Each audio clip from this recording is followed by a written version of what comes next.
దేశానికి సంబంధించి ఖచ్చితంగా నేను ఎక్స్పెక్ట్ చేసింది నేను అంతకుముందు కూడా అలర్ట్ చేశాను. ఒకటి, ఇప్పుడు ప్రపంచవ్యాప్తంగా యుద్ధ సంక్షోభం, ఆయిల్ సంక్షోభం, యుద్ధ సంక్షోభం, ఆర్థిక పరిస్థితుల సంక్షోభం. ఈ కారణంగా మన వాళ్ళకి అనేక మందికి ఉద్యోగాలు కోల్పోతారు. అలా ఉద్యోగాలు కోల్పోయినటువంటి వాళ్ళు పంపించే డబ్బుల మీద ఇక్కడ ఆధారపడి ఉన్నటువంటి పరిస్థితి. ఇలాంటి సిచ్యుయేషన్లో ఒక అసంతృప్తి ఆ వర్గంలో ఉంటుంది.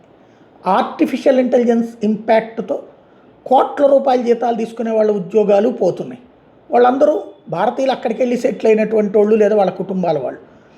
ఇప్పుడు అసలు అక్కడ ఉన్న వాళ్ళని పంపించేసేటటువంటి పని. H1B వీసాలకు కూడా నువ్వు మా దేశంలోంచి కాదు, నువ్వు పోయి మీ దేశం నుంచి బిగిన్ చేసుకో అన్నటువంటి డిపోర్టేషన్లు నడుస్తున్నాయి. 2 నెలల్లో పంపించేసే పనులు నడుస్తున్నాయి. ఇన్ని నడుస్తున్నాయి కదా. ఇవన్నీ వాళ్ళ మీద ఆధారపడి ఇక్కడ బ్రతుకుతున్న కుటుంబాల్లో అసంతృప్తి ఉంటుంది, ఈవెన్ అక్కడ అసంతృప్తి ఉంటుంది. రాబోయే రోజులు ఇంకా ఏఐతో ఉద్యోగాలు పోయే పరిస్థితి ఉంది. ఈ క్రైసిస్లో సహజంగా ఒక అసంతృప్తి ఉంటుంది.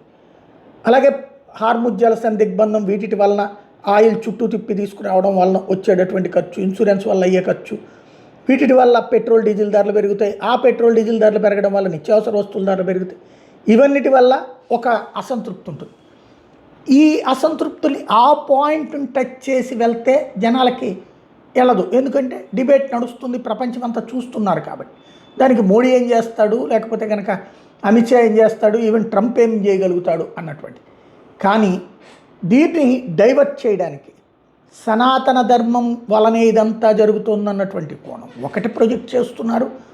రెండో పక్కన జ్యుడిషియరీ వల్లనే జరుగుతుంది. అంటే ఏ అంశం మీద మనకు అసంతృప్తి ఉన్నప్పుడు ప్రతి అంశాన్ని నెగిటివ్గా చూడటం బిగిన్ చేయాలి. అలా నెగిటివ్గా చూడడం బిగిన్ చేయించడమే నేపాల్లో కానీ, శ్రీలంకలో కానీ, బంగ్లాదేశ్లో కానీ జరిగింది. అలాంటి పరిస్థితి ఇక్కడ సృష్టించాలనుకుంటున్నారు. నేరుగా వాళ్ళ పట్ల పాజిటివ్ కాదు, వాళ్ళు ఏదో అద్భుతాలు చేసి పాజిటివ్ కాదు, అద్భుతాలు చేస్తానన్న కేజ్రీవాల్ ఎలాంటి అనర్థాలు చేశాడో చూసేశారు. లేదా మార్పు తీసుకొచ్చానన్నటువంటి మమతా బెనర్జీ ఎలాంటి దుర్మార్గాలు చేసిందో చూసేశారు.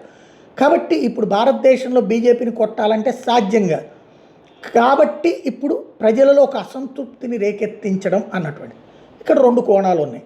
దీనివల్ల ప్రయోజనం అని ఆశిస్తున్నటువంటి రాహుల్ గాంధీనో లేకపోతే మన ప్రకాష్ రాజ్ అన్నయ్యో ఇట్లాంటి వాళ్ళందరి ప్రయత్నము ఒక అసంతృప్తి రేగడం. అసంతృప్తి నిరంతరం ఉంటుంది. ప్రపంచంలో అత్యంత అసంతృప్తి ఉండేటటువంటి దేశాల్లో మనమే ఎక్కువ ఉంటాం. ఎందుకంటే మన దేశాన్నే దూషిస్తుంటాం, మన దేశాన్నే ద్వేషిస్తుంటాం, పక్క దేశాలన్నీ అద్భుతమని సంతోషపడిపోతుంటాం. కాబట్టి అలాంటి అసంతృప్తి ఉన్నటువంటి వాళ్ళని కొత్తగా వీళ్ళ అసంతృప్తి ఉంది ఇంకో ప్లాట్ఫామ్. దీనివల్ల భారతీయ జనతా పార్టీకి దెబ్బ ఓకే. కానీ వీళ్ళందరినీ యూనిఫై చేసి ఓట్లు ఆమ్ ఆద్మీ పార్టీ ఇట్లాగే వరకు దేశమంతా విస్తరిస్తానండి. ఏమైంది?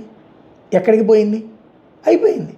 అట్లాగే కమ్యూనిస్టులు దేశమంతా చేస్తామన్నారు.